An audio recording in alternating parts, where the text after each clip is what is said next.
नमस्कार। मैं वीके शास्त्री अपने चैनल के माध्यम से आप सभी दर्शकों का बहुत बहुत स्वागत करता हूं। वर्ष 2023 का पहला चंद्र ग्रहण 5 मई को लगेगा।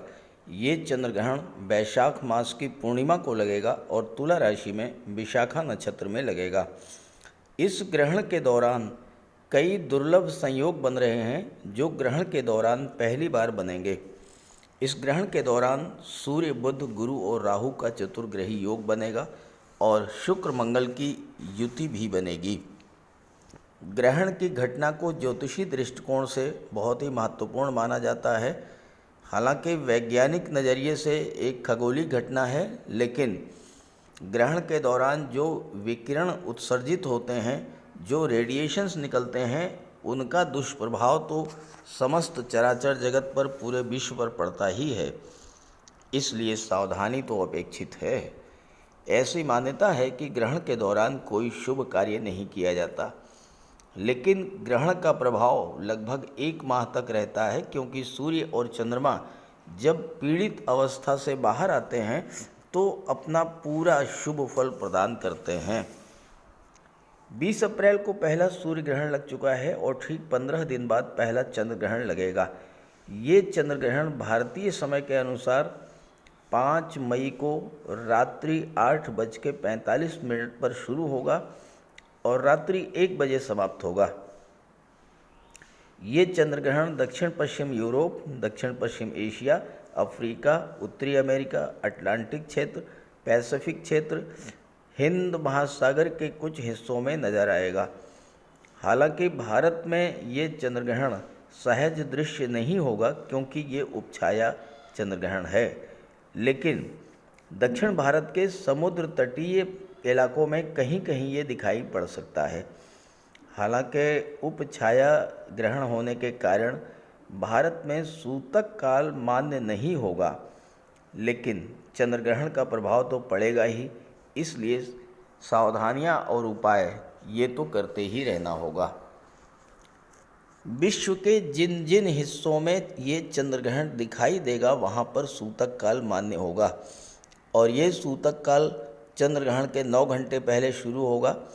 11:45 पर यह शुरू होगा और रात्रि 1 बजे सूतक काल समाप्त होगा।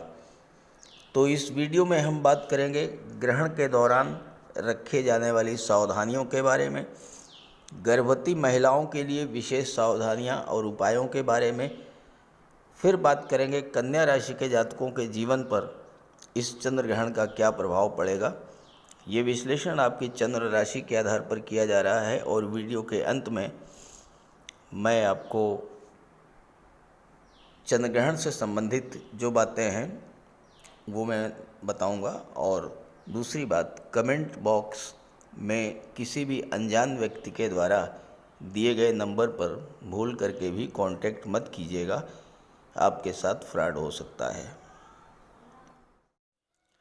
चंद्र ग्रहण का बहुत अधिक ज्योतिषीय महत्व है। चंद्रमा हमारा मन है और हमारे मन पर चंद्रमा का नियंत्रण होता है। चंद्रमा मन, मस्तिष्क, सोच, विचारधारा, संवेदना और कल्पना शक्ति का कारक है। मन के हारे हार है, मन के जीते जीत। और यही चंद्रमा जब पीड़ित होता है तो हमारा मन, मस्तिष्क और हमारी सोच भी प्रभावित होती है। तो चंद्र ग्रहण के दौरान और सूतक काल के दौरान पहली बात आपको ये ध्यान में रखना है कि कोई भी शुभ कार्य नहीं करना है। दूसरी बात, सूतक के दौरान सोना नहीं है, जागते रहना है। मंत्रों का जाप करें, भगवान भोले शंकर के मंत्रों का जाप, ओम नमः शिवाय या महामृत्युंजय मंत्र का जाप करें। भोजन नहीं बनाना है, और अगर बनाएं तो तुलसी पत्र डाल करके रखें। ग्रहण समाप्त होने के बाद स्नान करें। घर और पूजा स्थल पर गंगा जल का छिड़काव करके घर को शुद्ध करें। सूतक काल में घर में अगर मंदिर है तो उसके कपाट बंद कर दें, नहीं है तो देवी देवताओं की मूर्ति का स्पर्श ना करें। ग्रहण के दौरान नकारात्मक विचारों को मन में आने ना दें और ग्रहण के दौरान अपने पास तुलसी के पत्ते रखें। घर के बाहर नहीं निकलना है। किसी जरूरी काम के लिए अगर घर के बाहर निकलना ही पड़े तो तुलसी के पत्ते अपनी जेब में रख करके निकलें। ग्रहण के पश्चात स्नान करके भोजन करें। और जहाँ तक गर्भवती माताओं की बात है तो गर्भवती माताओं को शिशु के लिए भोजन तो करना होगा, तो तुलसी का पत्ता भोजन में पहले से ही डाल करके रखें, तब उस भोजन को ग्रहण कर सकती हैं। ध्यान रखें कि सूतक काल लगने से पहले ही तुलसी का पत्ता आपको तोड़ करके रख लेना है और भगवान शिव के मंत्रों का जाप करते रहना है। इससे गर्भस्थ शिशु पर कोई दुष्प्रभाव नहीं पड़ेगा। कोई भी तेज धार या नुकीली वस्तुएं अपने पास ना तो रखें और ना ही कोई प्रयोग करें। जैसे कैंची है, चाकू है, सुई है, आलपीन है, इन चीज़ों के प्रयोग से बचें। और बाल या नाखून नहीं काटना है। घर के बाहर ना निकलें। ग्रहण के दौरान ग्रहण को देखने से बचें। कोशिश ये करें कि ग्रहण के दौरान भोजन ना पकाएं और ना ही भोजन ग्रहण करें, लेकिन अगर करना ही पड़े तो तुलसी पत्र का प्रयोग करके करें। और विशेष अवस्था में अगर घर के बाहर जाना पड़े तो तुलसी का पत्ता साथ में रखें। घर में मंदिर हो तो उसके कपाट को बंद कर दें। ग्रहण के समाप्त होने के बाद स्नान करें और भोजन ग्रहण करें। स्नान करने के बाद ज्योतिष शास्त्र में दान का बहुत महत्व बताया गया है। इस अवसर पर तो आप धन धान्य, चावल, चीनी, सफ़ेद मिठाई, सफ़ेद वस्त्र, इन सब चीज़ों का दान करें। शिव मंदिर में जाकर के सफ़ेद पुष्प अर्पित करें और संतान की सुरक्षा के लिए दूध, खिलौने, वस्त्र, ये सब आप दान कर सकते हैं। और ये सब दान करने के बाद फिर भोजन ग्रहण करें। तो ये तो रहा चंद्र ग्रहण पर उपाय और गर्भवती माताओं के लिए विशेष उपाय। अब बात कर लेते हैं इस चंद्र ग्रहण का किन किन राशियों पर विशेष प्रभाव पड़ेगा। तो यह है कन्या राशि के जातकों की कुंडली।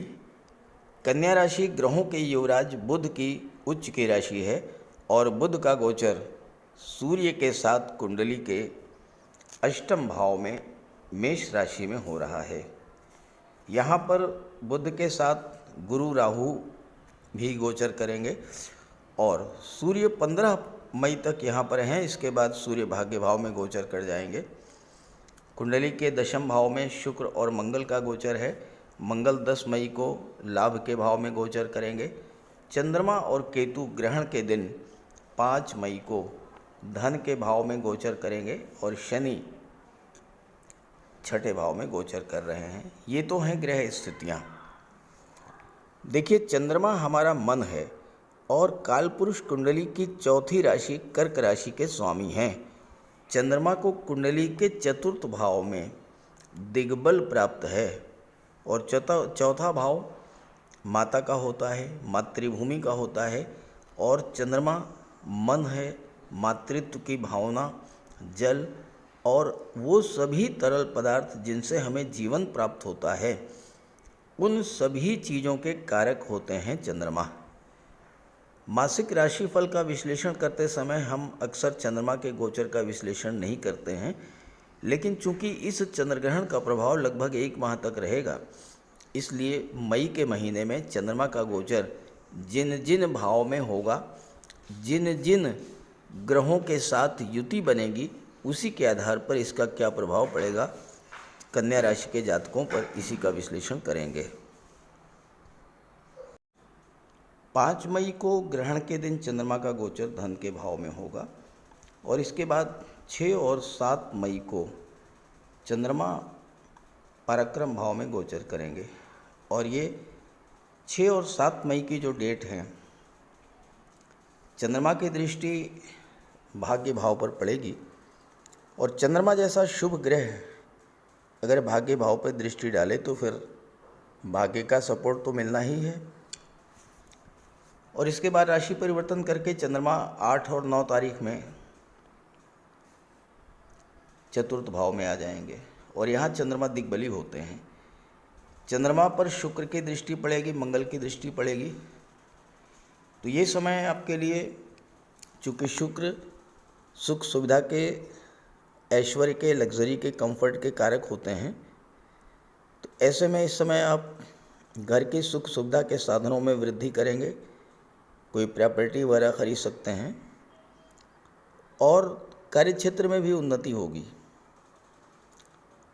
चंद्रमा के प्रभाव से मन आपका शांत रहेगा और किसी तरह का तनाव, चाहे वो घर में हो चाहे वो कार्य क्षेत्र में हो, समाप्त होगा। 6, 7, 8 और 9 ये चारों ही डेट्स आपके लिए बहुत महत्वपूर्ण हैं हर दृष्टि से। धन की प्राप्ति, कार्य क्षेत्र में उन्नति और भाग्य का सपोर्ट। इसके बाद चंद्रमा पंचम भाव में गोचर करेंगे और यहाँ पर पंचम भाव जो होता है संतान और शिक्षा का होता है 10, 11 और 12 मई। तो ये तीनों ही दिन संतान और शिक्षा की दृष्टि से बहुत ही महत्वपूर्ण होंगे। चूँकि मंगल की दृष्टि पड़ेगी चंद्रमा पर, पुत्र की प्राप्ति हो सकती है इस गोचर काल में, धन की प्राप्ति होगी। हालांकि गर्भवती महिलाओं को विशेष सावधानी भी बरतनी पड़ेगी क्योंकि मंगल ब्लड और सर्जरी के कारक होते हैं। इसके बाद की जो 2 डेट हैं वो आपके लिए ठीक नहीं है। 13 और 14 तारीख में शनि और चंद्रमा छठे भाव में गोचर करेंगे। यहाँ पर विष योग बनेगा। विष योग बनने से आपका मन अशांत रहेगा, चिंताएं बढ़ेंगी, धन को लेकर के, स्वास्थ्य को लेकर के, शत्रुता को लेकर के, कर्ज को लेकर के आपके मन में तनाव और चिंता रहेगी। लेकिन अगर आपके मन में विदेश जाने की इच्छा है तो उसके लिए ये समय बहुत अच्छा है।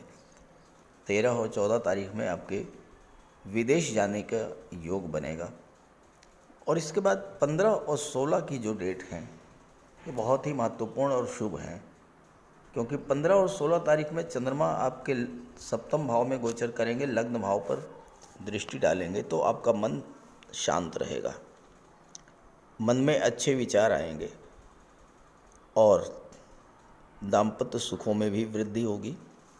सबसे बड़ी बात यह है कि 15 और 16 तारीख में आपके विवाह के भी योग बनेंगे।